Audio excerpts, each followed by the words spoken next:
हैं जो कि मधुपुर विधानसभा का चुनाव होने जा रहा है 1 से 2 महीना के बाद। और जो है कि भाजपा से अलग अलग नेता लगे हुए रेस में टिकट लेने के लिए, और जो है आपका जाके कांग्रेस और जेएमएम का जो गठबंधन की सरकार है वो अभी वर्तमान में मंत्री हैं हफीजुल हसन अंसारी। तो आखिर हम लोग बात करें कि आखिर जो है ये 5 साल अभी वर्तमान का ले लीजिए, 5 साल ये पूर्व का ले लीजिए, तो आखिर भाजपा से किसे टिकट देना चाहिए जो कि कड़ी टक्कर हो सके एक, और या फिर जो है कि जो अभी वर्तमान में जो मंत्री जी हैं हफीजुल हसन हैं वही रहना चाहिए। आपसे राय जानना चाहते हैं। सबसे पहला सवाल ये है कि मधुपुर विधानसभा से भाजपा किसे टिकट दे जो है कि विधानसभा वो जीत दो ही सकता है। प्रत्याशी मुझे लगता है फिलहाल तो कुछ दिन पहले एक ही थे, अभी दो शायद और ज़्यादा कह सकते हैं कि एक और ज़्यादा एक्टिवेट हो गए हैं। अच्छा। तो अभी तो फिलहाल भाजपा की तरफ से गंगा सिंह हैं। अच्छा। तो मुझे लगता है कि गंगा सिंह एक मिलनसार नेता हैं। और अभी तक वो हालांकि विधायक नहीं बने हैं, लेकिन काफ़ी लोगों को उन्होंने कोऑपरेट किया है। तो इस हिसाब से मुझे लगता है कि गंगा सिंह एक बेहतर विकल्प हो सकते हैं भाजपा के लिए। बाकी पार्टी अगर चाहे तो विचार कर सकती है, लेकिन मुझे लगता है कि भाजपा अगर कंपेयर किया जाए तो दोनों में से बेहतर नेता, हालांकि राज परिवार जी भी बढ़िया नेता रहे हैं पहले, लेकिन मंत्री भी वो रह चुके हैं। अच्छा। लेकिन कुछ खामियां थी, डिमेरिट्स थे। खास करके मैं फोकस करना चाहूँगा कि वो मास से नहीं जुड़ते थे। मतलब अच्छा। आपको अगर आप नेता हैं तो आपको सबके पास जाना होगा, सबकी समस्याओं को सुनना पड़ेगा। और ये राज्य में मुझे लगता है कि थोड़ी सी खामी थी, जिसके कारण उनको चुनाव हारना पड़ा। नहीं तो वो अच्छे नेता थे। अच्छा। तो मास लेवल से वो जुड़ नहीं पाए, मतलब किसी खास चेहरे पर्टिकुलर जगह पे किसी एक आदमी को चुनते थे, जिसके कारण क्या हुआ कि उनका वोट बैंक खराब हुआ। और मुझे लगता है कि गंगा सिंह जो है वो एक मिलनसार नेता हैं, सब तक पहुंचते हैं, तो वो हो सकता है कि बेहतर विकल्प होंगे भाजपा के लिए।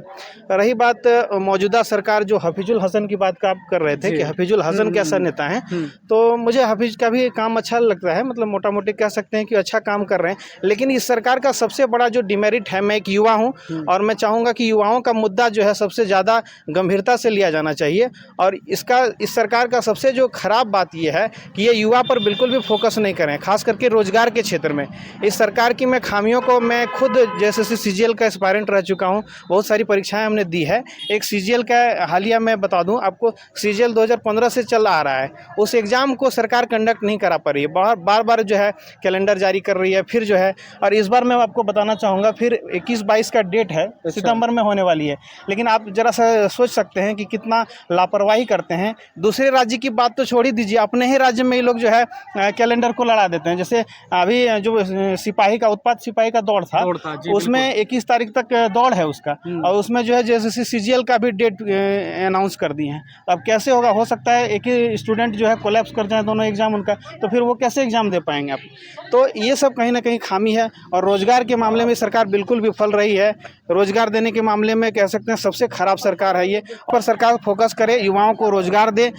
लास्ट के बाद ही सरकार ज़्यादा एक्टिव हुई है, उससे पहले 5 साल सरकार कुछ नहीं की। उसके बाद आप देख सकते हैं लगातार योजनाओं पे योजनाएं ला रही हैं। जैसे मैया सम्मान योजना आपका हो गया। हम कहते हैं कि आपको अगर सच में महिलाओं को सम्मान देना था तो आप पहले दे सकते थे, जस्ट 2 महीना। इसीलिए ना आपकी मंशा पर भी शंका हो रही है। क्यों हो रही है?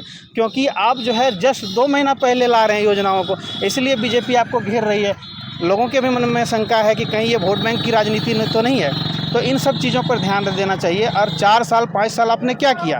आप अगर चाहते तो जैसे सीजीएल का एग्ज़ाम कंडक्ट हो सकता था, और भी जितनी परीक्षा, अभी जो दौड़ हो रहा है जैसे सिपाही का, उस दौड़ को आप पहले करा लेते। इस धूप में नहीं दौड़ते तो बच्चे, जब सटीक जानकारी है 12 की संख्या में लोगों की मृत्यु हो गई है। तो लड़के जान अपनी गंवा रहे हैं नौकरी के लिए, और आप जो है सो सिर्फ और सिर्फ आश्वासन पे आश्वासन दे रहे हैं। जो मुद्दे हैं खास करके युवाओं के, गरीब वर्ग के, उन मुद्दों को मैं उठाना चाहूँगा। ये सब मुद्दे हैं जो सरकार बिल्कुल भी ध्यान नहीं दी। सिर्फ अपना 5 साल के दरमियान में कोई काम नहीं हुआ। काम हुआ है ऐसा नहीं कह सकते। युवाओं के लिए, हाँ, युवाओं के लिए नहीं। युवाओं के लिए क्या है, अभी आप बहुत सारी योजनाएं निकाल दीजिए।